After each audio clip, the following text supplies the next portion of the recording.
Because I'm in kill mode right now. The lesson here is you are never safe at home, even during a massage.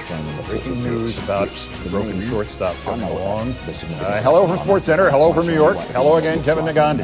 Hello, KO. In Houston, we have a serious problem. I'm not even talking about baseball. Daryl Morey's obsession to beat the Warriors has fallen short the last 2 years, and big changes could be coming. League sources have told Adrian Wojnarowski Morey is showing an aggressive desire to improve his team and calls to other front offices.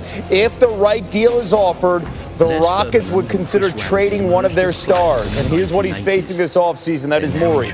They do not have any picks in next month's NBA draft.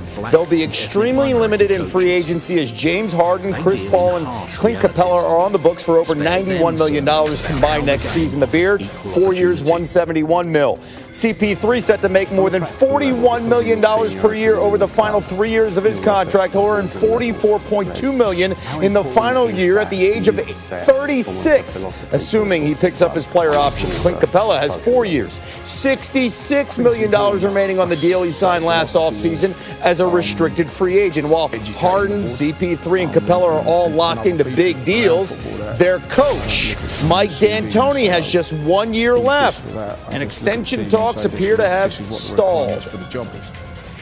Let's bring in NBA insider Adrian Wojnarowski with much more. When it comes to Harden and CP3, is there a distinction between their two best players on who could be traded this summer? I think.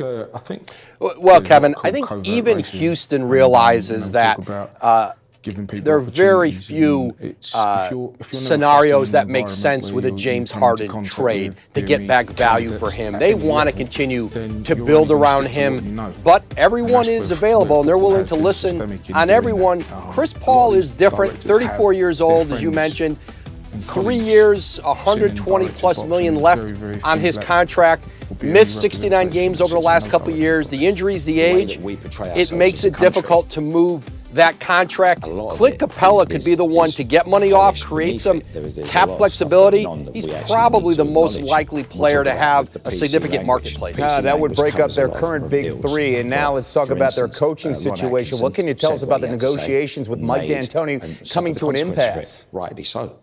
1 year left on his deal, Kevin. I'm told that the Rockets were interested in more of a performance-based contract extension, and I think the response they got from Mike D'Antoni's camp was, hey, that's fine, as long as that's retroactive. You look at 68 wins last year, 2 years ago, Western Conference Finals, 4 playoff series victories in his tenure there.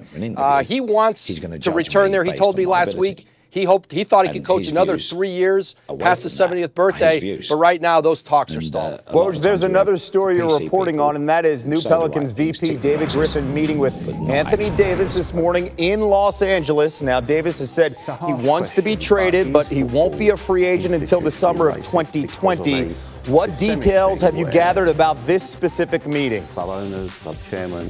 Kevin, David Griffin started to make his case to Anthony Davis about his plan, his vision in New Orleans to reshape that franchise. And I'm told that there will be conversations again, but those conversations will more be focused with his agent, Rich Paul, than Anthony, at least here in the offseason. Rich Paul was also at that meeting this morning. All right, we'll see how this plays out. And don't forget, Griffin and the Pelicans have the #1 pick in next month's NBA draft, locked in on Zion Williamson. Woj with us here on SportsCenter. To Fenway Park in an update, Mookie Betts has homered, and so far, no team has yet gotten out of an inning without giving up at least a run. Kevin Plawecki and a full extension Mookie Betts, he dropped it. I'm spoiling it for you. Run scores, it's 3-1 Cleveland. And then to the bottom of the second, Brock Holt into the adventure that is Mercado in the corner for Cleveland. Just wait till it stops and stick a fork in it. That will make it 3-2 Cleveland. And then in the same frame, Andrew Benintendi. Hello. Again into right field. It does not bounce off Mercado's gloves. However, it is an RBI double. And we are tied 3-3 into the top of the third. Will any pitcher get out of an inning alive? And that's what we're facing in Meanwhile, at Yankee Stadium, it's Cowboy Chris Paddock, the well-intentioned rookie of the Padres, who's doing perfectly so far. Well, DJ LeMahieu, Steve, and I don't think it's playable. Yankees 1-0. The next batter is Luke Voigt. Luke Voigt hits the ball very, very hard. Past the bullpen, Yankees are up 2-0. Voigt has 14, and Paddock's not done yet when Gio Urshela homers, which he then did. The Yankees led 3-0, and then it's the James Paxton story. First inning gets Will Myers with the cutter, then Ty France, and this is Paxton's first start since May 3rd. Finally, Franmil Reyes. They took him out after 4 hitless innings, and the Yankees beat the Padres 7-0. It still rolls on in the Bronx. That's how I feel. And when I say racism, people automatically First, the story was all the Yankee injuries. Now the story is all the Astros injuries. Carlos Correa out at least a month, and they've shuffled their infield around. David Ross calls the Astros and Cubs tonight at 8 Eastern after Kevin and I are done on SportsCenter. And start with the Yanks first, Rossi. They win again largely because one key guy isn't injured anymore. Yeah, I mean, well, for me, it's the whole group, really, Keith. The group of as a whole. Luke Voigt's been one of the best sluggers in the American League since he's been coming over last year. You've got DJ LeMahieu, who's been phenomenal for those guys. Gio Urshela has been great defense. We knew about his defense coming over. They fell in love with this guy in spring training, and he has done nothing but produce. It's a real credit to Aaron Boone and that group. They all grind at bats. They've been doing it, and having Paxton back, it looks like a young Andy Pettit out there. Nasty cutter. So Houston, first no Jose Altuve, now no Carlos Correa. Cracked a rib at home during a massage. He could be out 6 weeks, and to fix this, at least for tonight, A.J. Hinch changed the positions of 2 of his other infielders. Rossi, explain who he's moved and if it's a good idea to do such a big shakeup defensively.